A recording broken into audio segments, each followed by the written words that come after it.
Bill has a personal example. In 2004, I was the vice president of a company and got fired. Haven't had a job since. Best thing that happened to me. I had an engineering job. They transferred me all the way over to Las Vegas. Started to live there, bought a truck there. Was ready to rock and roll with this new aerospace company. Building expandable air modules in space. Thought it was the coolest thing ever. It's the man for the job. Giving me increased pay because I brought 7 Habits of Highly Successful People to the interview. The guy's never seen that in his entire life. 5 days before the job was going to start, they canceled the job. How do you cancel a job? The budgeting fell through.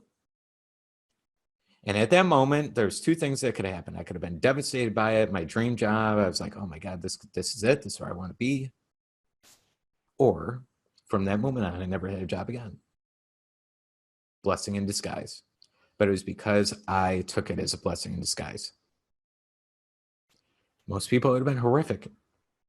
Most people would have went home. Now, I'm giving a lot of examples here because you can see how just a tiny change in thought process is everything. Let's dip into the relationship thing a little bit. If somebody around you, your family, your friends, your partner, whoever it is unsupportive of not maybe the dream necessarily of what you have, but the material that you're doing or whatever it is, we want to fight existing reality. That's usually the habit that we have within is force the material.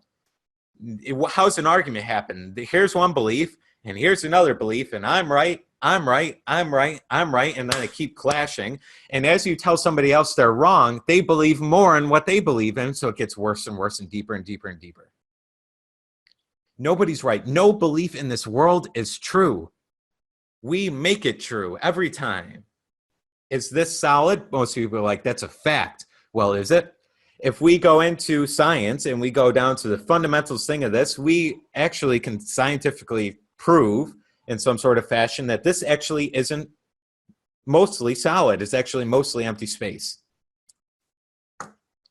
There is no real true belief unless you make it true for yourself. So with the relationship side of things, right? We can't necessarily force and try and change that person because it's near impossible to change ourselves half the time. And to change anybody else is like ridiculous because you're trying to change that person's beliefs so that you can be relieved and feel happier. Flawed premise. You'll have to change the world. You'll have to change every single person you come across in order for them to start being in accordance with your belief system. Hell of a time trying to do that. However, if we start to change our inner conversation with that individual within ourselves, that starts to change the scenario. Every time an argument happens, every time anything happens, it's because we first argue with the person inside of ourselves. We had this mental mind chatter going on about what could happen. Most times it happens in that way, although not always, because we didn't get emotionally involved with it. Okay. Chanel set a perfect, beautiful example on that in a little post. I'm going to go forward 2 slides. Live by example. Seek to understand.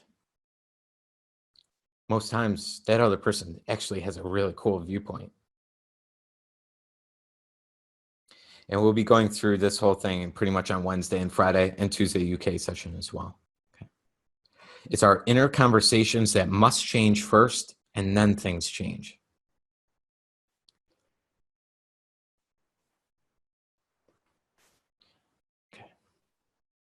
So let's take a little second here. Devon, I see you got to go. Totally okay. And Susan, I know you had to jump off for a couple of book launch activities and things. I think that's what you said. So good to have you here as well. Does anyone have any questions with this? We're going over a ton of content, lots of material. Creation is finished.